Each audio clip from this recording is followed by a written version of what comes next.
हमारा सीपीसी का lecture continue है जी, जो कि डिस्कवरी एंड इंटेरोगेटरीज एक तहरीरी सवालनामे की बात करता है और डॉक्यूमेंट की डिस्कवरी की बात करता है कि अगर किसी पार्टी के पास है। हमने प्रीवियस लेक्चर में कहा कि ये सवालनामा कैसे होता है,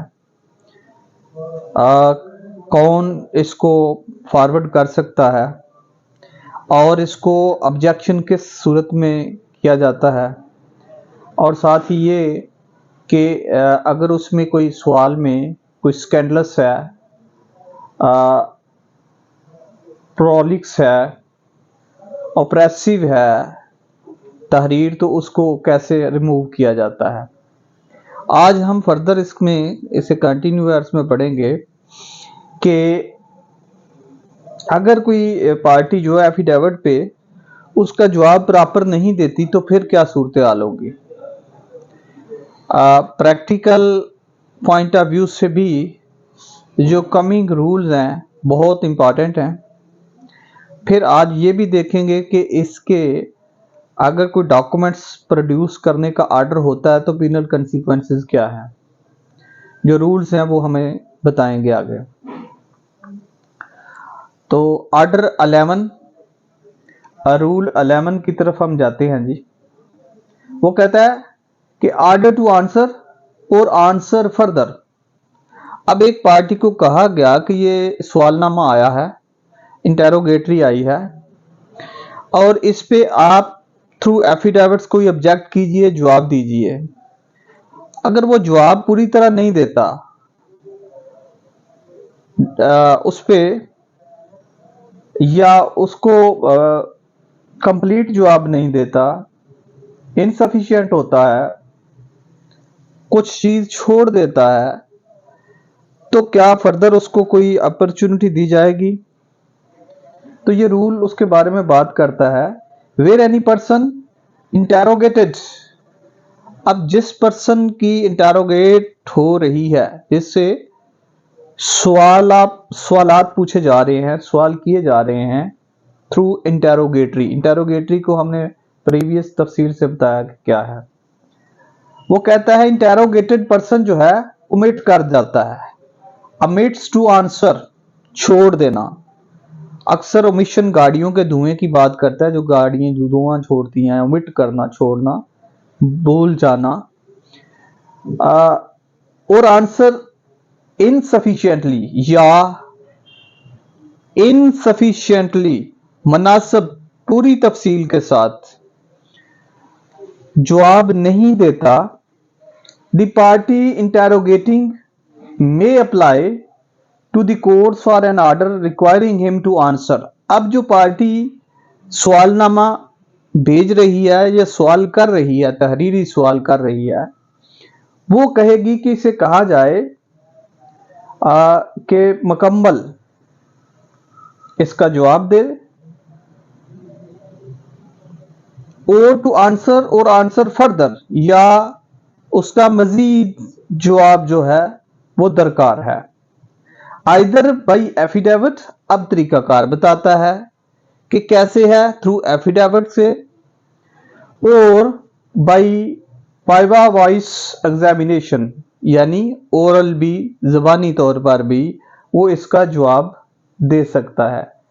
एज द कोर्ट में डायरेक्ट, तो अगेन यहां कोर्ट की डायरेक्शन की बात करता है कि कोर्ट इस सूरत में जैसे भी इसको डायरेक्ट करती है। सिंपल इज दैट कि आंसर इनसफिशिएंट है, पूरी तफसील के साथ नहीं है, तो इसको तफसील के साथ या सफिशिएंटली एलेबोरेट करने के लिए अदालत जो है वो डायरेक्ट कर सकती है जिससे सवाल किया जा रहा हो।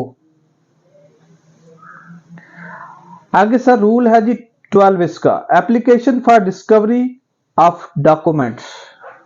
इसके लिए वो कहता है कि क्या तरीकाकार होगा, क्या कोई एप्लीकेशन होगी, कोई एफिडेविट होगा, कोई ज़बानी तौर पर कहा जाएगा, या सारा ही तरीका ज़बानी भी हो सकता है, एफिडेविट भी हो सकता है, या थ्रू एनी एप्लीकेशन भी हो सकता है। एनी पार्टी में without filing any affidavits apply to the courts for an order directing any other party to any suit to make discovery on oath of the document which are or ये देखिए are और दो लफ्ज आए इकट्ठे, इनकी दोनों की प्रोनाउंसिएशन में फर्क है।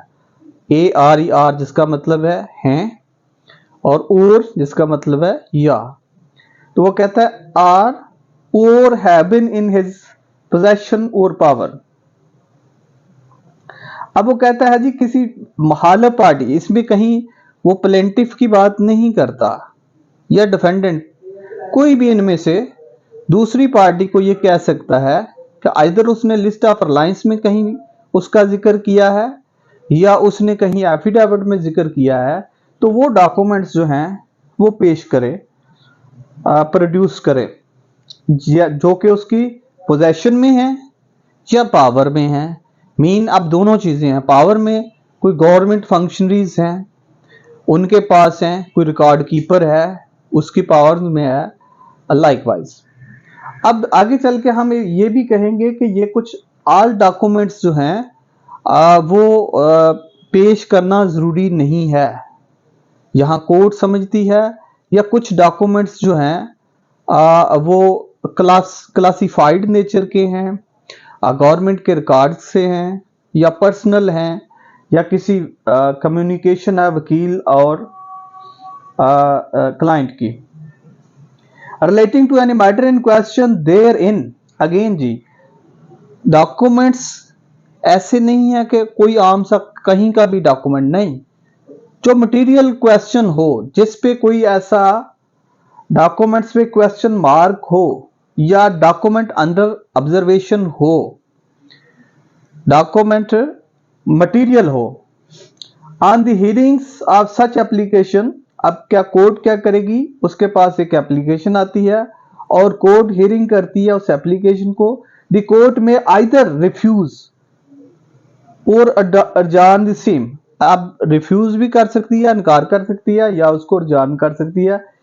किस लिए? If satisfied. अब आगे चल के हम देखेंगे कि वो प्री मेच्योर डिस्कवरी की भी बात करता है, कभी वो स्टेज नहीं है तो फिर भी उसे अडजॉर्न कर सकती है, ये वो अडजॉर्नमेंट की बात करता है, या वो रिफ्यूज करता है या टाइम बीइंग उस डॉक्यूमेंट की डिस्कवरी के लिए जो है कार्रवाई वो रोक देता है, उसे प्री मेच्योर कंसीडर करते हुए। ऑर्डर 11 का रूल 20 ही बताएगा।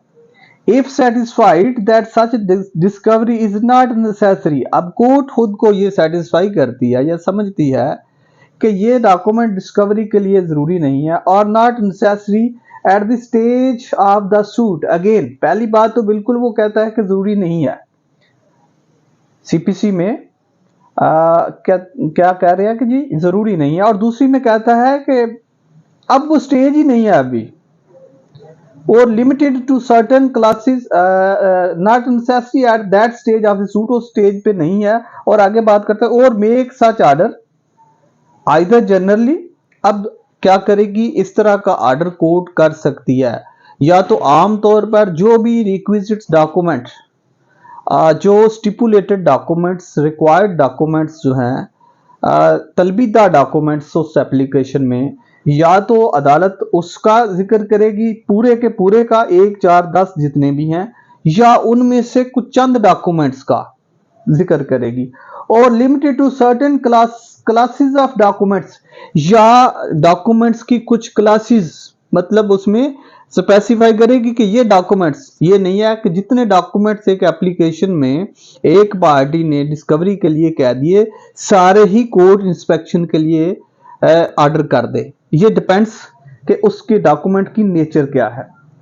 As may in its direction be thought fit, again court ये समझती है कि ये डॉक्यूमेंट्स प्रोड्यूस किया जा सकता है, ये डॉक्यूमेंट स्टेज पे होना चाहिए, इसकी डिस्कवरी स्टेज पे जरूरी है, और इसकी डेफर कर दी जाती है, अर्जान कर दी जाती है, पेंडिंग कर दी जाती है, या रिफ्यूज कर दी जाती है, या कुछ पोर्शन ऑफ डॉक्यूमेंट का डायरेक्ट किया जाता है to produce be thought fit, यानी जैसे भी कोर्ट इसको कंसीडर करती है, provided that discovery shall not be ordered when and so far as the court shall be of opinion that it is not necessary either for disposing fairly of the suit or for saving cost. अब वो कहता है जी ये दोनों सूरतों, saving cast के लिए या फेयर डिसीजन के लिए कोर्ट ये समझती है कि ये डॉक्यूमेंट की डिस्कवरी जरूरी नहीं है, तो फिर वो कोर्ट रिफ्यूज कर सकती है इन सर्कमस्टेंस में। अब इसमें क्या है कि कोई कॉन्फिडेंशियल डॉक्यूमेंट है तो पार्टी उसमें बाउंड नहीं है उसको और प्रोड्यूस करने की, और इसी तरह कोई कम्युनिकेशन है। अब इसका मेन ऑब्जेक्ट क्या है इस रूल का, रूल 12 का, to secure as far as possible that all material document are disclosed by putting the opposite party on oath. अब जो भी मटेरियल डॉक्यूमेंट्स हैं वो क्या सामने आ गए हैं, और दूसरा ऑब्जेक्ट ये है कि जो सब्सिक्वेंट या लेटर स्टेज पे अगर डॉक्यूमेंट है तो वो दूसरा एडवर्सरी पार्टीज को वो सरप्राइज ना करे, डॉक्यूमेंट उसको पता हो कि ये बात हो रही है और इसका मैंने जवाब देना है। अगली बात दूसरी करता है, to put an end to what might otherwise leads to a protected inquiry. अब ये भी कि कोई लंबी इंक्वायरी चली जाए और उसको रोकने के लिए, प्रोटेक्टेड इंक्वायरी के लिए, as to the material document actually in the possession और under the control of opposite party. तो वो पोजेशन और कंट्रोल में है अपोजिट पार्टी, पावर में है, पोजेशन में है, कंट्रोल में है, तो फिर क्या करेगा कोर्ट उसको ऑर्डर करेगी कि वो डॉक्यूमेंट्स जो है वो पेश किए जाएं ताकि मजीद उसमें कॉम्प्लेक्सिटी, कॉम्प्लिकेशन, पेचीदगी से बचा जा सके। आगे सर रूल 13 इसका कहता है एफिडेविट ऑफ डॉक्यूमेंट्स, ये इतना डिटेल में नहीं जाएंगे, हम जस्ट पढ़ेंगे। The affidavit to be made by the party against whom such order is as it mentioned in the last preceding rule has been made shall specify which if any of the document therein mentioned he objects to produce। अब वो कहता है objection कैसे, हमने पहले देखा कि अगर कोई पार्टी डॉक्यूमेंट पेश नहीं करना चाहती तो वो ऑब्जेक्शन करेगी थ्रू एफिडेविट। तो वो कहता है कि इसमें वो ऑब्जेक्ट करेगी कि उसका स्पेसिफाई पोर्शन अगर कोई है या डॉक्यूमेंट टोटो है वो पेश नहीं करना चाहते, और इसका आगे चल के of the document therein mention he objects to produce and it shall be in the form 5 in appendix C. ये अपेंडिक्स का वर्ड वही है जी जो अपेंडिक्स किसी पेशेंट को कहते हैं कि ये उसे अपेंडिक्स का मर्ज है, ये वही लफ्ज है और इसका ये दोनों ही मीनिंग्स हैं। With such variations as circumstance may require. आगे सर हम जो प्रैक्टिकल पॉइंट ऑफ व्यू से बहुत अहम रूल है उसको देखते हैं, और वो है order 11 rule 14, order 11 rule 14 rule 14, order 11 rule 14 practical point of view से इसकी एप्लीकेशन मूव की जाती है और की जा सकती है ये कंफर्म करने के लिए कि डॉक्यूमेंट्स किस नेचर का है, जिसके पास है उसकी सैंक्टिटी क्या है। वो कहता है रूल 14 कहता है जी production of documents it shall be lawful for the court. कोई एम्बार्गो नहीं है कोर्ट पे, कानूनी है, लॉफुल है, at any time during the pendency of any suit. अब कोई टाइम भी नहीं बता रहा, कहता है किसी वक्त भी ड्यूरिंग द पेंडेंसी, दावे के इल्तवा के दौरान क्या किया जाएगा, to order the production of any party thereto. अब any party either plaintiff or defendant, कोई भी इसमें हो उसको ये हुक्म किया जाएगा कि वो डॉक्यूमेंट पेश करे upon oath of such of documents in his possession or powers। दो लफ्ज इस्तेमाल करता है, उसके पोजेशन में है, रीच में है, पावर में है, किसके? पार्टी के, either plaintiff or defendant. Relating to any matter in question in such suit, again वो डॉक्यूमेंट जो सब्जेक्ट टू क्वेश्चन है, ठीक है, इन क्वेश्चन है, सब्जेक्ट टू सूट है, सब्जेक्ट टू लिटिगेशन है, मूट कंट्रोवर्शियल है, मूट पॉइंट है, डिस्कोर्स है बिटवीन द पार्टी, कंफ्लिक्टिंग है। As the court shall think right, जैसे कि कोर्ट उसे मुनासिब कंसीडर करती है। And the court may deal with such documents when produced in such manner as shall appear just. तो कोर्ट उस डॉक्यूमेंट्स को कैसे कहेगी? जैसे उसे वो कंसीडर समझेगी। अब जस्ट से मुराद ऐसा भी हो सकता है कि कोर्ट अपने कब्जे में भी ले सकती है, कोर्ट इंस्पेक्शन करके उसे वापस भी कर सकती है। ये सारी जस्ट की बात करता है यहां। आगे इसका जी रूल है next, order 11 rule 15, inspection of document referred to in pleading or affidavit. अब वो कहता है जी प्लीडिंग में, प्लीडिंग से जैसे कि हमने पहले भी पढ़ा कि pleading mean plaint and written statement, दावा जवाब दावा दोनों ही प्लीडिंग का हिस्सा है और प्लीडिंग ही कहते हैं इन्हें, बल्कि एप्लीकेशन भी प्लीडिंग का हिस्सा है। और एफिडेविट्स या एफिडेविट में कोई डॉक्यूमेंट हैं तो उनकी, every party to a suit shall be entitled at any time to give notice to any other party.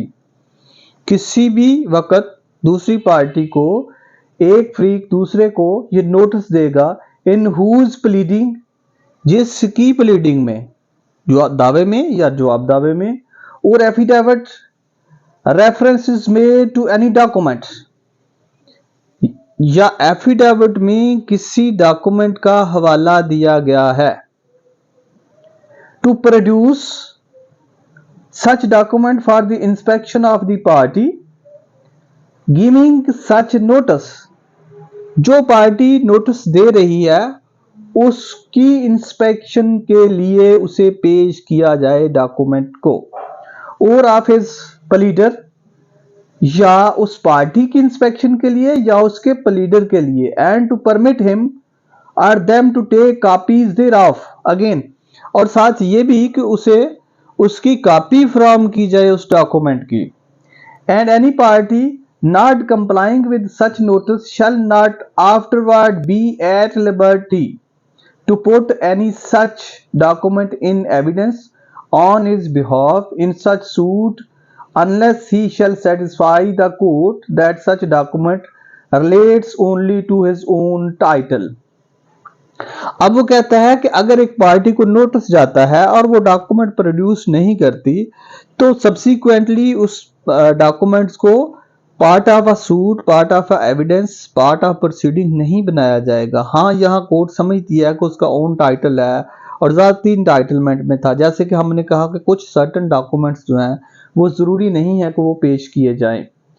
He being a defendants to the suit, अब वो कहता है कि अगर तो वो डिफेंडेंट है, और that he had some other cause और excuse which the court shall deem sufficient for not complying with such notice. हाँ, या इस सूरत में कि कुछ ऐसे सर्कमस्टेंसेस हैं कि डॉक्यूमेंट्स उस वक्त पेश नहीं किया जा सकता, पावर और पोजेशन में तो जरूर है, लेकिन ऐसे एक्सक्यूजेज हैं, ऐसी कॉजेज हैं,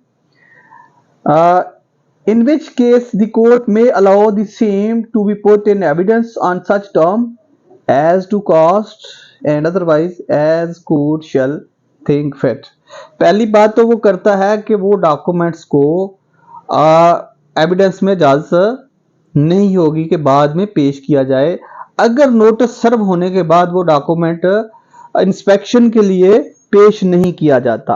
लेकिन आगे ही इसी रूल में ही प्रोवाइड करता है कि कुछ ऐसी जस्टिफिकेशंस हैं, ऐसी कॉजेज हैं कि जिसकी वजह से वो डॉक्यूमेंट पेश नहीं किया गया तो कोर्ट उसको कंसीडर कर सकती है लेटर ऑन। आगे चलते हैं जी रूल 16 की तरफ। Notice to produce, notice to any party to produce any document refer to in his pleading or affidavit shall be informed so and so। ये जस्ट रीडिंग के लिए कि ये इसका तरीकाकार क्या है। और इसको आगे ये भी दो रूल्स हैं, हम इसे पढ़ देते हैं जी।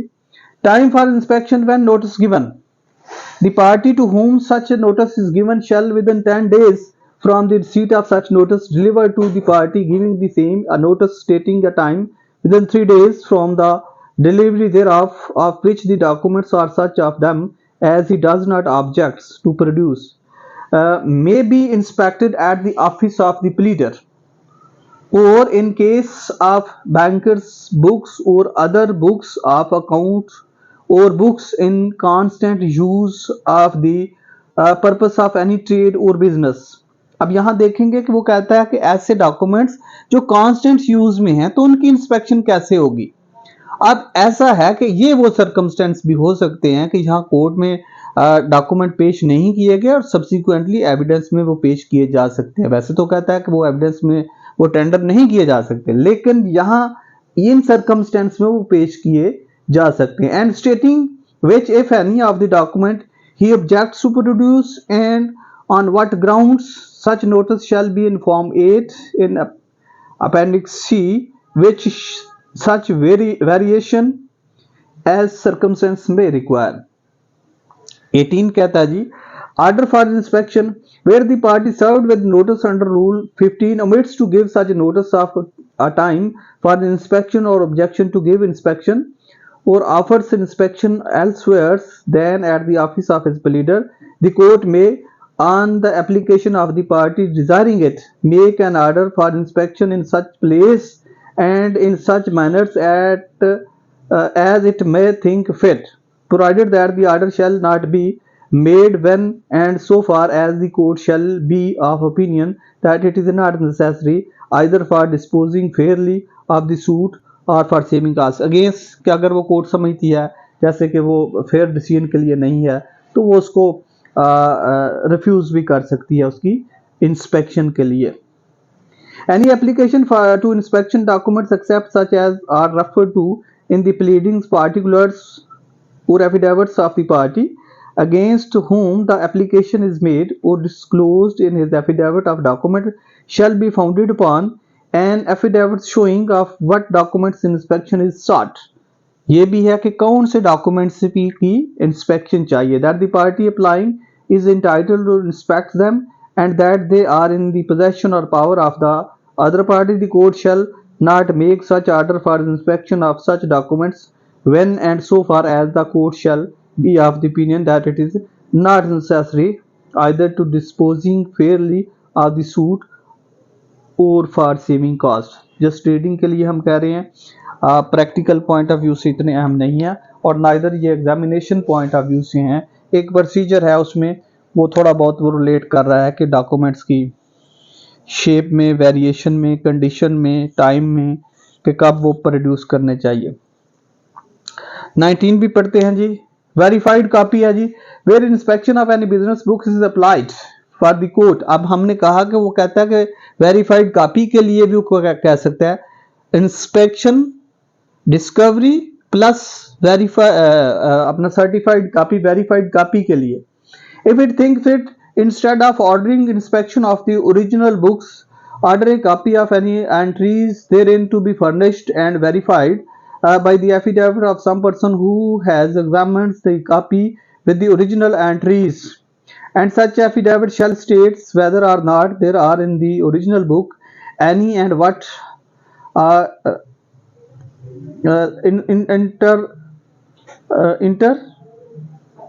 interlineates alternations, provided that notwithstanding that such copy has been supplied, the court may order inspection of the books from which the copy was made.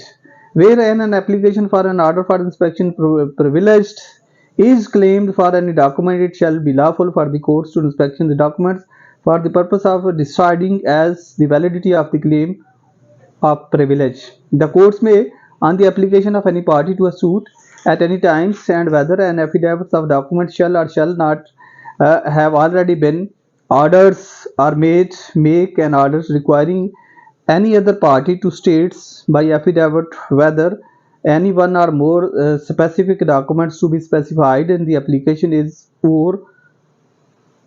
are or has or have at any time been in his possession or powers, and if not, then in his possession when he parted with the same, and what has become thereof.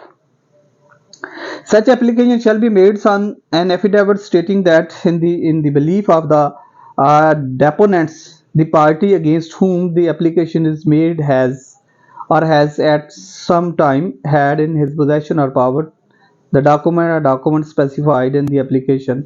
ये just reading के लिए मैं कर रहा हूँ जी। आगे जी जो practical point of view से भी और एग्जामिनेशन पॉइंट ऑफ व्यू से भी आप इसको कह सकते हैं कि डिस्कवरी कब जो है अब वो डेफर कर दी जाएगी, और नेक्स्ट रूल कहता है कि इसके कॉन्सिक्वेंसेस क्या हैं अगर ऑर्डर प्रोडक्शन का होता है और पार्टी रिफ्यूज कर देती है। तो मटेरियल दोनों ही रूल्स अहम हैं, मटेरियल हैं। तो वो कहता है जी रूल 20 ऑर्डर 11 का कहता है जी प्री मैच्योर डिस्कवरी। अब वो कोर्ट रिफ्यूज नहीं करती, लेकिन कोर्ट समझती है कि इस स्टेज पे डिस्कवरी जो है वो जरूरी नहीं है, प्री मैच्योर है। Where the party from whom discovery of any kinds of inspection is sought objects to the same or any part thereof, the court may, if satisfied। अब जिससे ये इंक्वायरी, ये ऑब्जेक्शन डिस्कवरी के लिए किया जा रहा है, तो वो कहता है कि को ऑब्जेक्ट करती है और कोर्ट इस पे सेटिस्फाई होती है कि डिस्कवरी और inspection are depends on the determination of any issue और question in dispute in the suit. अब ये वो कहता है कि उस स्टेज पे होगी कि कोई इशू पार्टी में ऐसा आएगा डॉक्यूमेंट का तो फिर है, और वो डॉक्यूमेंट अगर कंट्रोवर्शियल बनेगा या उसकी जरूरत पड़ेगी तो कोर्ट में तब पेश होगा। तो उस वक्त तक कोर्ट जो है उसको रोक देगी उस डॉक्यूमेंट की डिस्कवरी के लिए।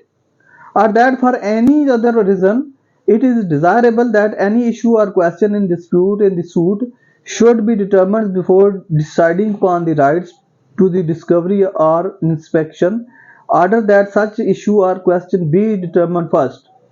अब उस डॉक्यूमेंट की डिस्कवरी से पहले जो कोई इशू है, कंट्रोवर्शियल पॉइंट है, उसको रिजॉल्व करना, उसको हल करना कोर्ट के लिए अगर जरूरी है तो कोर्ट उस इशू को रिजॉल्व करेगी और उसके बाद ऑर्डर करेगी उसको डॉक्यूमेंट को प्रोड्यूस करने का, इफ नीड्स हो, अगर उसकी जरूरत पड़ती है। अगर नहीं पड़ती तो दैट इज अदरवाइज रिफ्यूज कर देगी उसी वक्त ही। Order that such issues or question be determined first and reserve the questions as to the discovery और इंस्पेक्शन। और ये क्या है, इस क्वेश्चन को रिजर्व कर देगी कि इसकी डिस्कवरी और इंस्पेक्शन अभी बाकी है, अगर जरूरत पड़ी तो ये की जा सकती है। आगे सर जी इस प्रैक्टिकल पॉइंट ऑफ व्यू से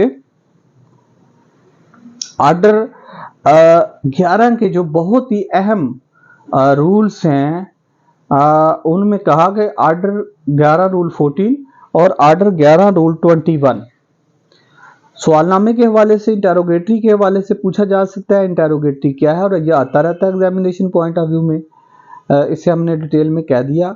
अब प्रैक्टिकल पॉइंट ऑफ व्यू से ये बातें हैं जो प्रैक्टिस में आम हैं कि अगर कोई डॉक्यूमेंट्स नहीं पेश किया जाता बावजूद इसके कि ऑर्डर उस प्रोडक्शन का या इंस्पेक्शन का या डिस्कवरी का हुआ है, तो उसके कंसिक्वेंसेस क्या होंगे।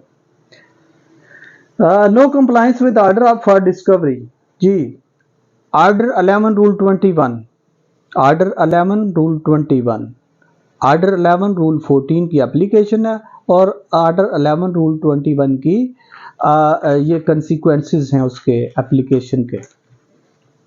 Where any party fails to comply with any order to answer interrogatories. अब क्या है, सिर्फ एक बात नहीं, इंटेरोगेटरीज का वो सवालनामा तहरीरी जो है उसका आंसर देने से क्या करती है, फेल हो जाती है। अब फेल का मतलब यह है कि वो डेलिब्रेटली वो ऐसा एक्ट कर रही है। और फॉर डिस्कवरी, या उसको पेश करने के लिए या उसको दिखाने के लिए। इंस्पेक्शन कौन करता है, दूसरी पार्टी करती है या उसका प्लेडर करता है। Of the documents he shall if a plaintiff, अब दोनों की बात करता है ऊपर, और नीचे वो कहता है कि अगर उस पार्टी में कोई प्लेंटिफ है तो उसके दावे को क्या होगा। इफ अ प्लेंटिफ, अगर मदई है, be liable to have a suit dismiss for want of prosecution. अब ये है सर वांट ऑफ प्रोसिक्यूशन। हम बोलते हैं ऑर्डर 17 रूल 3 17(3) के तहत दावा डिसमिस हो जाता है, और कॉमनली प्रैक्टिस में यही समझा जाता है कि 17(3) के तहत जो दावा डिसमिस होता है वो वांट ऑफ या नॉन प्रोडक्शन ऑफ एविडेंस की वजह से होता है। ऐसा नहीं है, वो नॉन प्रोसिक्यूशन की वांट ऑफ प्रोसिक्यूशन की वजह से होता है। और वांट ऑफ प्रोसिक्यूशन में कुछ इसके अलावा भी कुछ रूल्स आते हैं और जिसके तहत दावा जो है वो डिसमिस हो जाता है। जैसे कि हमने कहा कि अगर अमेंडेड दावा जो है विद इन टाइम नहीं दिया जाता, अमेंडेड प्लेंट, तो दावा डिसमिस हो जाता है, तो वो भी वांट ऑफ प्रोसिक्यूशन के तहत हो जाता है। अच्छा जी, वो कहता है कि if a plaintiff be liable to have his suits dismiss for want of prosecution and if defendant, अगर दूसरी तरफ डिफेंडेंट है तो फिर क्या होगा। मदई का तो दावा डिसमिस हो गया, तो डिफेंडेंट, सिंपल इज दैट कि डिफेंडेंट ऐसे है कि जैसे उसमें अपीयर ही नहीं हुआ, उसने डिफेंड ही नहीं किया, जिस स्टेज पे भी ये आर्डर उसने रिफ्यूट कर दिया, इनकार कर दिया, डिनाई कर दिया और डॉक्यूमेंट पेश नहीं किए, अगर डिफेंडेंट ने करने थे तो वो क्या होगा कि जैसे उसने उस दावे को डिफेंड ही नहीं किया। इफ अच्छा जी, and if a defendant to have his defence if any stuck out and to be placed in the same position as if he had not defended, और अगर कुछ उसने डिफेंड करते हुए उसमें एविडेंस भी बन के दे दी, जो आप दावा भी दे दिया, तो वो उसकी सारी प्रोसीडिंग खत्म हो जाएंगी, वो सारी कार्रवाई खत्म हो जाएगी इस बिना पे कि उसने आर्डर को कंप्लाई नहीं किया, जो कि उसे डायरेक्शन हुई थी किसके लिए, इंटेरोगेटरी के लिए, डिस्कवरी के लिए और इंस्पेक्शन के लिए। ठीक है जी, ये 3 बातें हो सकती हैं और उसने कंप्लाई नहीं किया, किसने, डिफेंडेंट ने, और प्लेंटिफ ने नहीं किया, तो उसका दावा डिसमिस हो जाएगा। Or inspection may apply to the courts for an order to the effect that an order may be made accordingly.